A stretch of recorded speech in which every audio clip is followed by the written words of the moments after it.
All right, fellas, we are back once again with another Dragon Ball Sparking Zero video, and I promise I'm gonna try to get through this video without coughing or sounding like a heaping blob of mess right now. Man, I know I sound like shit, but in sickness and in health, we committed to the grind no matter what. So in today's video, we have another exclusive interview with the producer of Dragon Ball Sparking Zero, Jun Furutani, where he's gonna be answering even more questions in regards to the game. I'm telling you guys right now, some of these answers down here kind of spicy, I'm not gonna lie. So if you guys are enjoying this type of content, whether it be Dragon Ball Sparking Zero, or anything else that we're throwing up on the channel, consider leaving a like on the video and subscribing for even more Dragon Ball content in the future. But without further ado, fellas, let's hop right into the first question. And I'm pretty sure this interview is just going to be by way of Bandai Namco, period. I couldn't see any credits or anything like that on this page, so we could see exactly who is conducting this interview. But the first question is going to say, seeing the excitement on the game since its announcement and being so close to the release now, how do you feel? And Jun Furutani is going to answer, it's truly exhilarating to witness the overwhelming enthusiasm from our fans since the announcement of Dragon Ball Sparking Zero last year. One of the most recent moments for me was attending Gamescom 2024 and seeing fans lining up to play the game. Their excitement and positive feedback were incredibly motivating and reaffirmed that we're on the right track.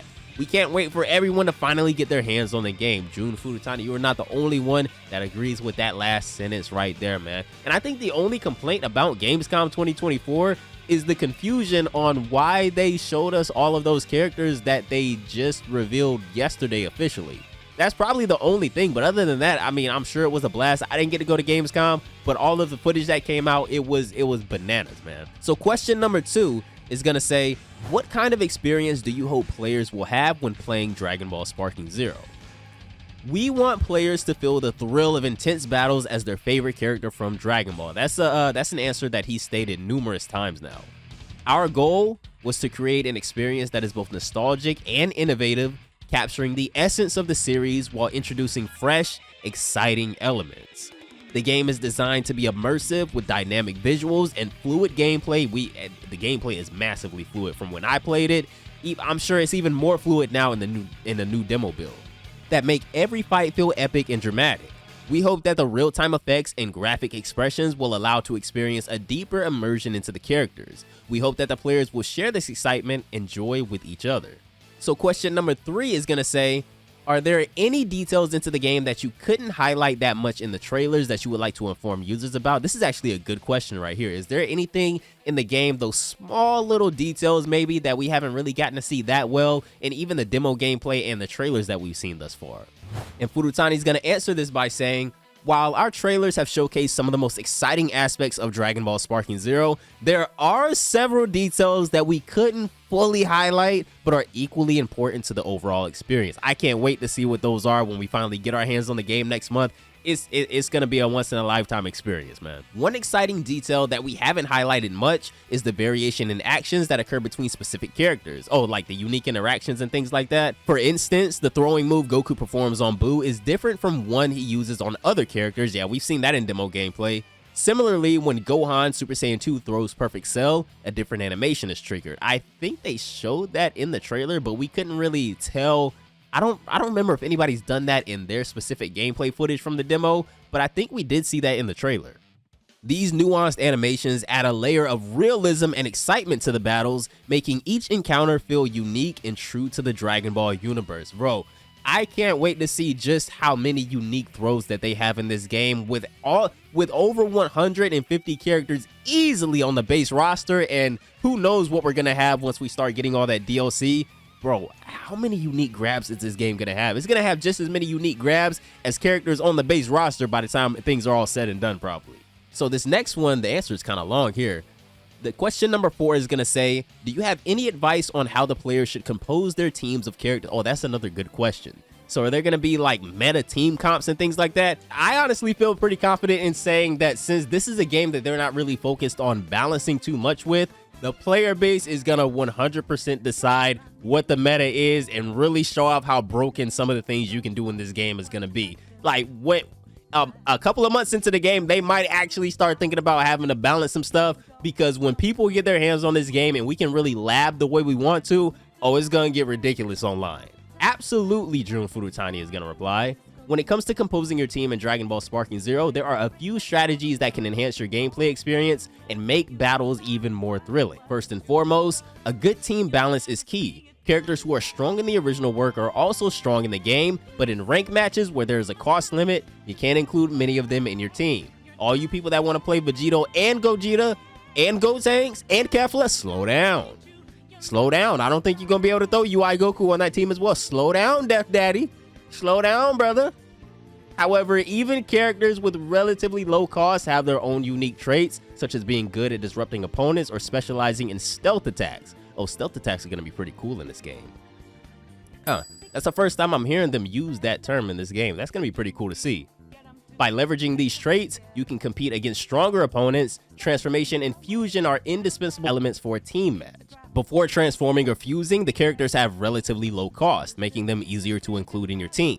If you can successfully execute these moves during a battle, you can dramatically turn the tide, bringing drama and thrills in battles, which is much more reminiscent of the dramatic style of Dragon Ball.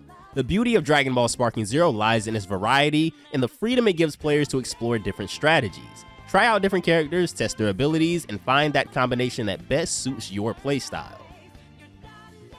In question number 5, they're going to ask, there are still some unrevealed characters for the game. Is there anything you could say about that? This is actually a really important question and answer right here, guys, because they're actually about to debunk some things that a lot of people ran with about a month or two ago, maybe a little bit longer than that. But Jun Furutani is going to reply, we still have many characters to reveal. I also want to address some misinformation regarding the Red Ribbon and Tao Pai Pai characters that was shared in an interview by someone not connected to the Dragon Ball Sparking Zero team and without qualified information about the game. So that's very important, guys. Now, this isn't saying that Tao and the Red Ribbon won't be in the game, but that information did not come from a qualified source. So moving forward, we really got to think about stuff like that. So he's going to continue by saying, our focus has been on revealing characters with our fans in mind, featuring them in assets such as trailers, screenshots, and even through hands-on play. And okay, so I guess they meant to do that then. They meant to show us those characters in the last demo build before the trailer came out. That's kind of what he's saying here, I guess.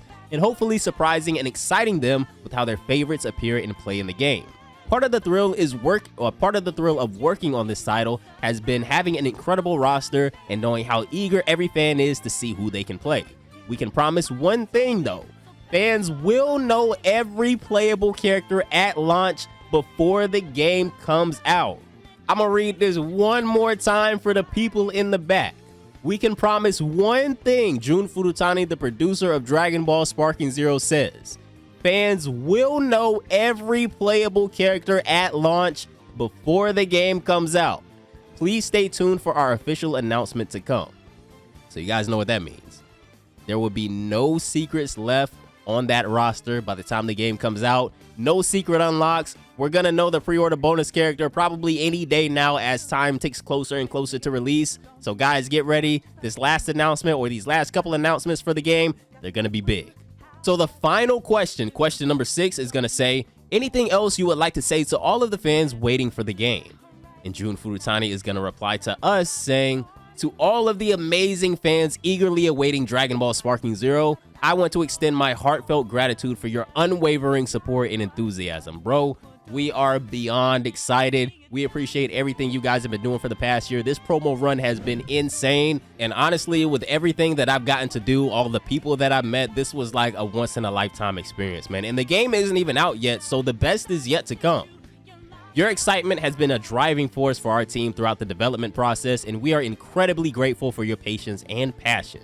With the releasing approaching, you will finally get an understanding of the entire roster of characters. This is something that we know many of you have been eagerly anticipating, and we can't wait to share it with you.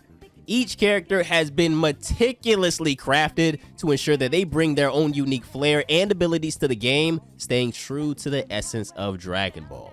Thank you once again for your incredible support. Once again, fellas, that is Jun Furutani, the producer of Dragon Ball Sparking Zero, answering questions about the roster, team building, and promo overall. So I hope you guys enjoyed this video. That's a lot of our questions answered, especially about no secret characters. We're gonna know everybody that's on this roster by the time the game comes out. So let me know your thoughts down below in the comments. He also cleared up a little bit of misinformation about the Red Ribbon and Tao Pai Pai little leak, I guess, that we had a couple of months ago. But anyways, fellas, let me know what you think about everything Jun Furutani just said in this interview.